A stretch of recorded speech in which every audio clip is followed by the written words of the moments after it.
जो भी रूल है लिख लेना उसको बच्चों। अगर px अपॉन qx की फॉर्म दे रखी है, ठीक है, तो ये डिफाइंड कब होगा, ये डिफाइंड जब होगा जब qx is not equal to 0 हो, बस इसका डोमेन यही निकल के आ जाएगा। यही निकलने का मतलब क्या हुआ बच्चों, देखिए एग्जाम्पल देखिए, मैं बताता हूँ आपको एग्जाम्पल।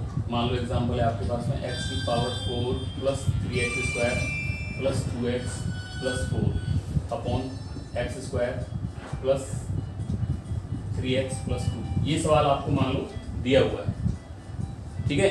अगर ये सवाल आपको दिया हुआ और इसका डोमेन फाइंड आउट करवा रहा है, बच्चे घबरा जाते हैं, बोले कितना बड़ा सवाल दिया हुआ है, बट बच्चों कुछ नहीं है। न्यूमरेटर को देखिए जरा, न्यूमरेटर में आप x की कोई भी वैल्यू पुट कर सकते हैं, कोई प्रॉब्लम नहीं बननी इससे, ठीक है। न्यूमरेटर में आप कोई भी वैल्यू इसमें पुट कर सकते हैं, कोई प्रॉब्लम आपको नहीं बनेगी। ये क्लियर हो गया आपका। That means all real number पर डिफाइंड है आपका न्यूमरेटर। न्यूमरेटर अगर पॉलिनोमियल फंक्शन आपको दिया हुआ है न्यूमरेटर में, तो वो तो ऑलवेज आपका ऑल रियल वैल्यूज के लिए डिफाइंड होगा, ठीक है। अब बात आती है इसकी, रिस्ट्रिक्शन पैदा करता है डिनोमिनेटर। डिनोमिनेटर जीरो नहीं होना चाहिए आपका। किसी का भी आप डोमेन निकालिए, कोई भी फंक्शन आपको दिया हो, वहां पे आपका क्या डिनोमिनेटर आपका कभी भी जीरो के बराबर नहीं होना, ये जीरो के बराबर नहीं होना चाहिए। मतलब अगर मुझे इसका डोमेन निकालना है तो निश्चित रूप से X square plus 3x plus 2 is not equal to 0 के होना चाहिए। इसको सॉल्व किया अभी, तो this is x plus 1 and x plus 2 is not equal to 0, मतलब कि x is not equal to -1 and x is not equal to -2। x की वैल्यू ना तो -1 के बराबर होनी चाहिए ना -2 के बराबर। तो बच्चों इसका डोमेन कितना निकला इसका, देखो ऊपर को तो मैं देख ही नहीं रहा, मैं तो केवल ये वैल्यूज हटा दूंगा, बाकी सारे रियल वैल्यूज के लिए डिफाइंड है। तो सभी रियल वैल्यूज आ जाएंगी इसमें, बस क्या नहीं आएगा, -1 नहीं आएगा और 2 नहीं आएगा। आगे बच्चों समझ बात, ठीक है। तो आपने देखा कि इसका ये जो मैंने आपको निकाल के बताया था और ये जो मैंने निकाल के बताया था, दोनों का डोमेन एक ही आया कि नहीं आया, आया कि नहीं आया। अब ऊपर कुछ भी लिखा हुआ आपका, अब देखो मैं यदि ये दे दूं आपको, ये तरीके बेटा नोटबुक में अपनी में नोट कर लेना, ठीक है, बहुत इंपॉर्टेंट चीज़ है, डोमेन बहुत काम आता है। तो अब मान लो कोई सवाल दे दिया मैंने, fx इज इक्वल टू मुझे दिया हुआ है, मान लो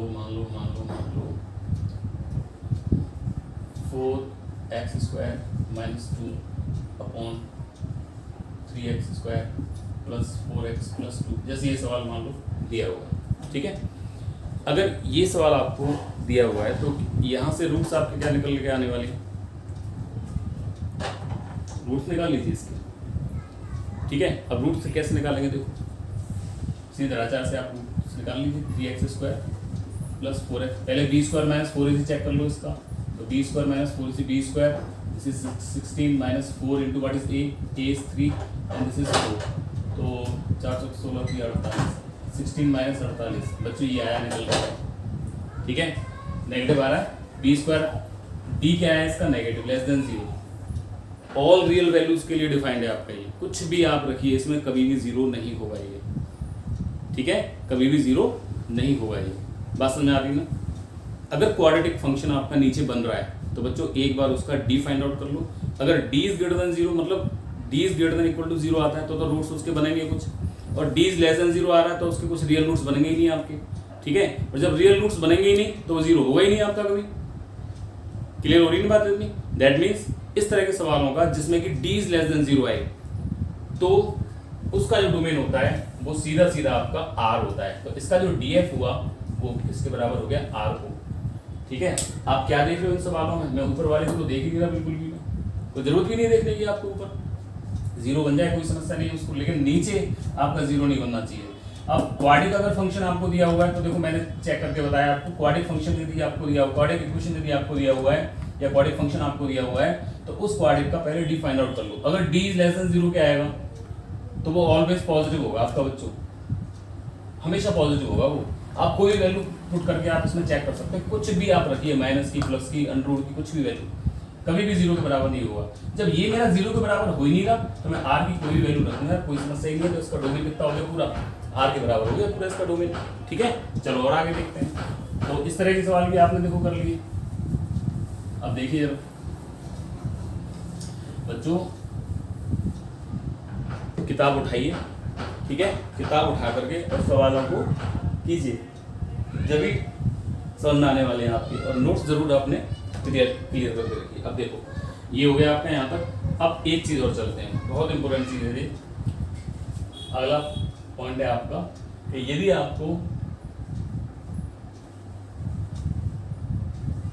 y is equal to under F X की फॉर्म दे रखी है, मतलब कोई भी फंक्शन आपका अंडर के अंदर है, तब क्या करेंगे, तब इसका डोमेन किस तरह से फाइंड आउट करेंगे। तो इसका तरीका क्या होता है बच्चों, इसका तरीका होता है कि एफ एक्स डिफाइंड होना चाहिए आपका और ग्रेटर देन इक्वल टू 0 के होना चाहिए। एक तो ये कंडीशन होनी चाहिए, दूसरा क्या होना चाहिए, एफ एक्स इज डिफाइंड, ये आपका डिफाइन होना चाहिए। ठीक है, दो कंडीशन इसमें यूज होती है। जब भी अंडर के अंदर आपका वर्क होगा तो हमेशा दो कंडीशन यूज होंगी, एफ एक्स आपका डिफाइंड होना चाहिए, दूसरा F x is greater than equal to 0 के होना चाहिए। ठीक है, देखिए सवाल करके देखते हैं बच्चों से। देखो जैसे यही सवाल है आपका,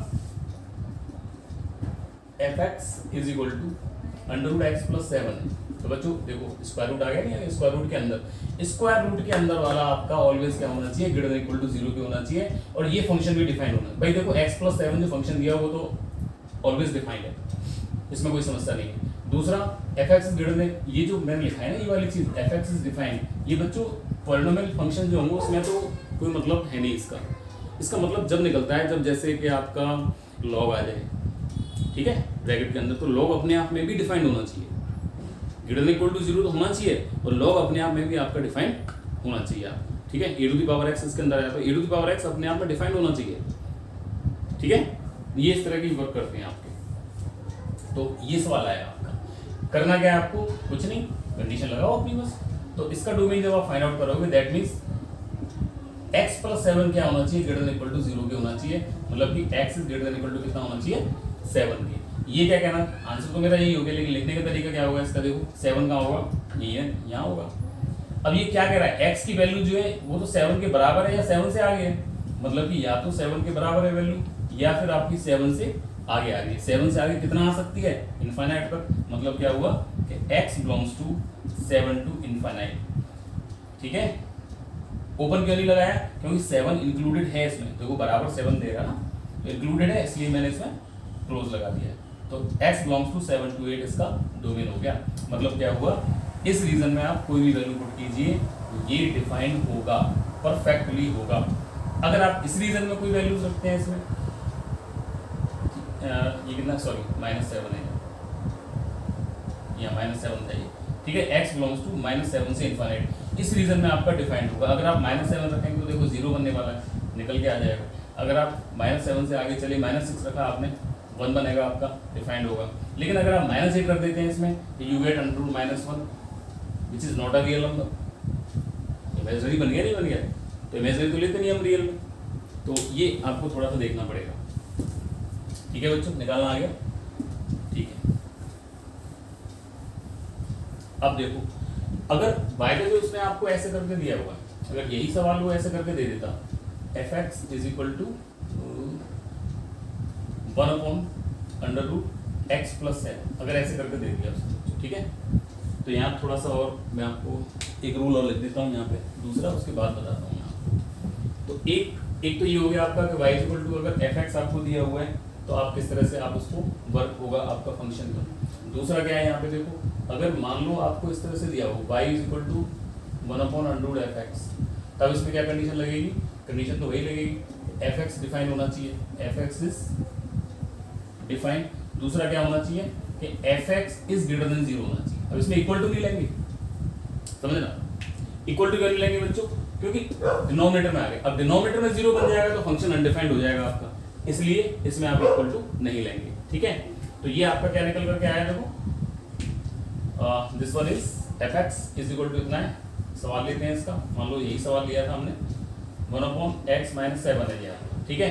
वेरी सिंपल, क्या होना चाहिए, कंडीशन लगाइए आप, कुछ मत देखिए। देखो ये प्रॉपर रूल हो गया आपका। प्रॉपर रूल क्या कहता है आपका, F x is greater than 0 होना चाहिए, मतलब कि जो x माइनस 7 है ये ग्रेटर देन 0 होना चाहिए। इक्वल टू नहीं बच्चों, इक्वल टू में, क्योंकि नीचे आ रहा है, नीचे अगर आ जाए रूट तो इक्वल टू हटा देते हैं, बाकी दोनों रूल एक जैसे आप देख लीजिए।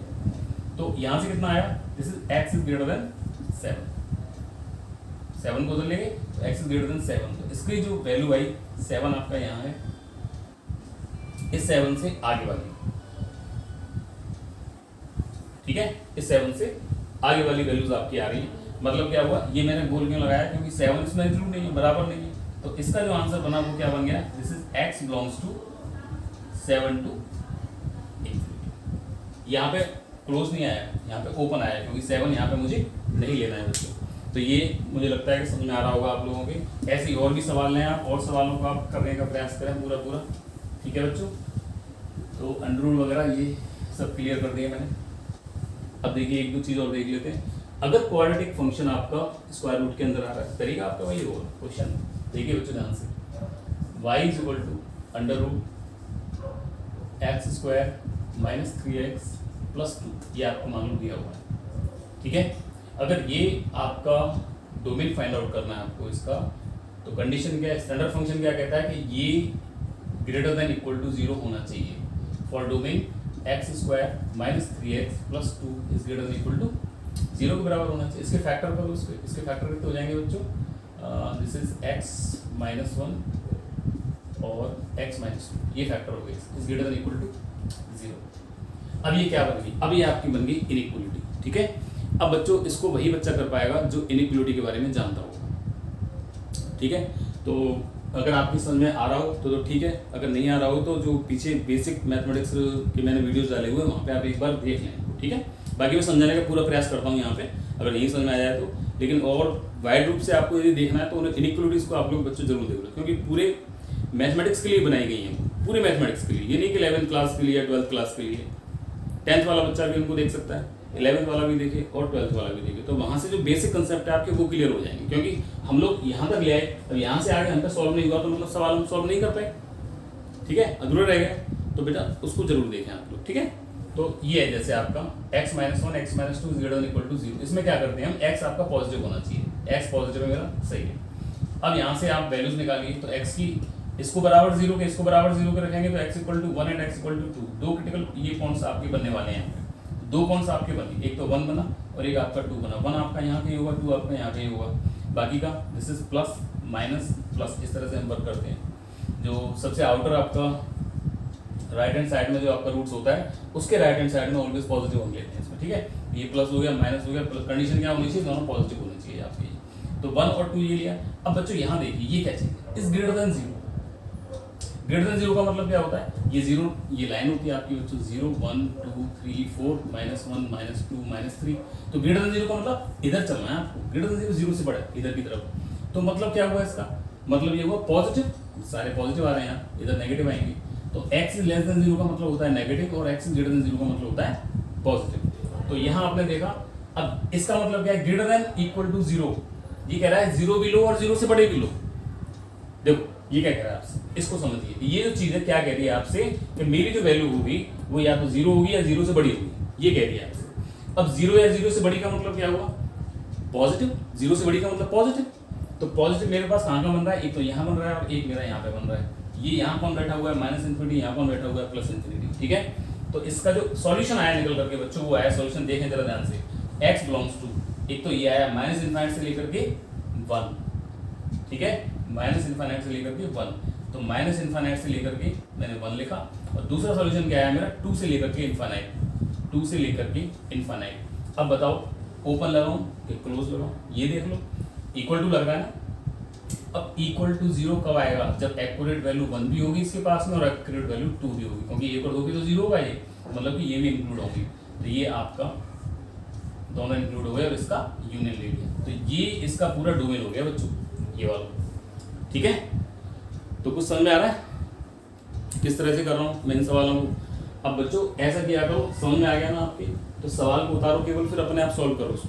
ठीक है, अपने आप सॉल्व करने के बाद में फिर आप देखिए क्या आंसर आपका बनता है इसमें। चलो अब कुछ और एक सवाल और बता देता हूँ आपको नेक्स्ट। देखिए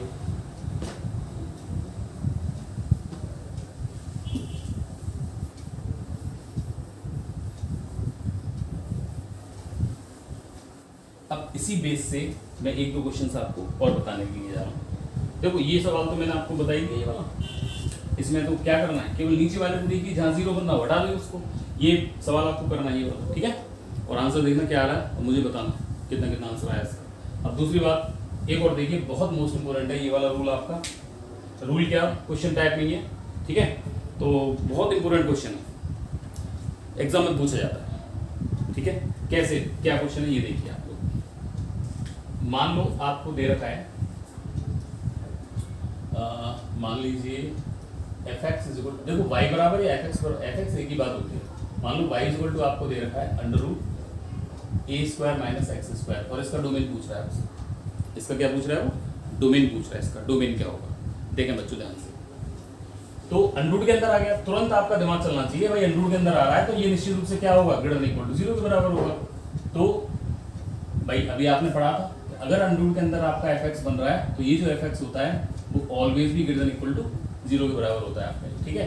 तो यहाँ से देखो this is a square minus x square always भी ग्रेटर देन इक्वल टू 0 के बराबर होगा। अब ये इनइक्वालिटी बन गई, ठीक है, इनइक्वालिटी बन गई अब आपकी। अब इनइक्वालिटी को सॉल्व कर लो बच्चों। देखो मैं सॉल्व करके दिखाता हूँ किस तरह से करते हैं, या जिन बच्चों जो जानते हैं वो अपने आप सॉल्व कर लें इसको। तो सबसे पहले इनइक्वालिटी क्या कहती है कि जो x जो वेरिएबल है वो ऑलवेज पॉजिटिव होना चाहिए। पॉजिटिव होने के लिए क्या करना पड़ेगा, माइनस से मल्टीप्लाई कर दिया। जब माइनस से मल्टीप्लाई किया इसमें देखो x square minus a square is less than equal to 0, निशान बदल जाता है, नहीं बदल जाता, माइनस से मल्टीप्लाई करते हैं जब।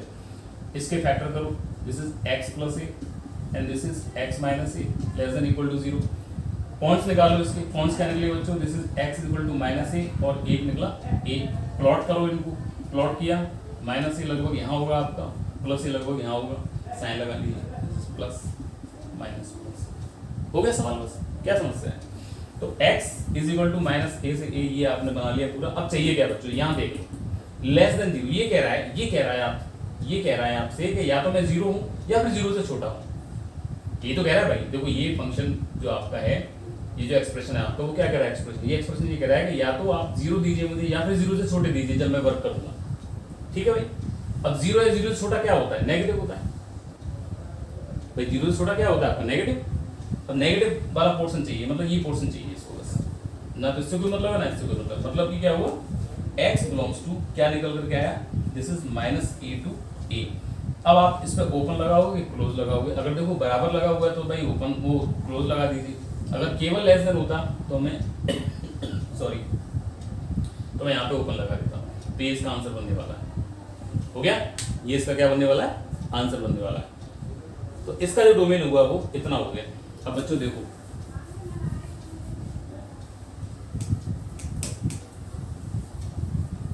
अब इसमें एक चीज आपको और बता रहा हूं।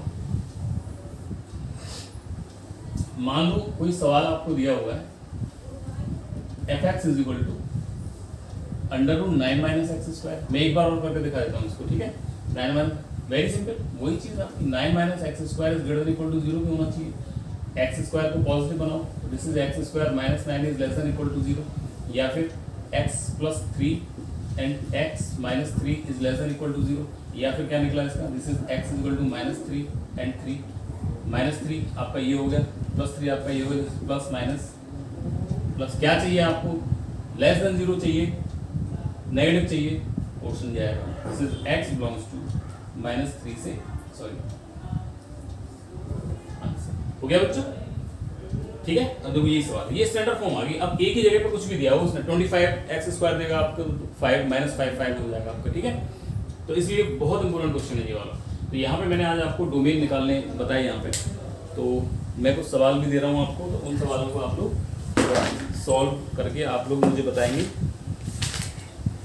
चलिए मैं कुछ वैसे लिख देता हूँ सवाल, ठीक है, होमवर्क के लिए, तो वो आप लोग देख लेना।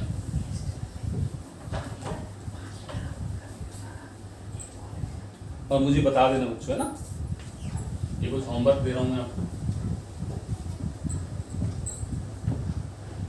जैसे पहला सवाल है, सबका क्या करना है, फाइंड डोमेन। जैसे क्वेश्चन नंबर पहला है आपका, मान लो आपको दिया हुआ है 1/√ x² + 2। सेकेंड नंबर आपको दिया हुआ है 1/√ x² - 2। थर्ड सवाल आपको दिया हुआ है √x² - 2, ठीक है। फोर्थ क्वेश्चन आपको दिया हुआ है, मान लो x² + 2 अपॉन -4x² + 3x - 2, ये दिया हुआ है। और आपको दिया हुआ है मान लो √25 - x², ठीक है। और एक और सवाल मान लो ये आपको दिया हुआ है √15 माइनस एक्स स्क्वायर। तो इन सवालों को आप लोग मुझे करके दिखाइए और इनका डोमेन और इनका रेंज मुझे आप रेंज अभी मत बताइए, पहले आप डोमेन आप मुझे बताइए, ठीक है। तो फिर इनको चेक करेंगे कि डोमेन आपने किस तरह से निकाला है। अगर नहीं बन रहा है आपसे कोई भी सवाल इनमें से अगर नहीं बन रहा है तो कमेंट्स कीजिए, मैं आपको बताऊंगा सवाल, ठीक है। और अभी मैंने केवल डोमेन पे बात करी है, तो 11th और 12th स्टैंडर्ड से तो डोमेन आपका कोई प्रॉब्लम नहीं है एल्जेब्रिक फंक्शन के लिए। अब आता है आपका ट्रिग्नोमेट्रिकल फंक्शन, ठीक है। तो ट्रिग्नोमेट्रिकल फंक्शन के लिए मैं नेक्स्ट वीडियो बनाऊंगा, तो उसमें आप लोग ध्यान से देखिए ट्रिग्नोमेट्रिकल फंक्शन का डोमेन हम किस तरह से निकालते हैं, ठीक है। तो वो ग्राफ के द्वारा थोड़ा बताया जाएगा, तो वही आपकी समझ में आने वाला है। तो हम ग्राफ भी सीखेंगे, उसमें एलिमेंट्री कुछ इन्फॉर्मेशन ले लेंगे ग्राफ की, ठीक है। बाकी तो मैं कुछ ऐसे वीडियोस बनाऊंगा जिसमें कि ग्राफ का अलग से वीडियो बनाऊंगा मैं, क्योंकि उसमें बहुत इंपॉर्टेंट होता है ग्राफ आपका। तो यहाँ तक आज मैंने आपको पढ़ाया, समझ में आया नहीं आया आप लोग बताते नहीं हो, कोई बात नहीं है। नमस्कार बच्चों।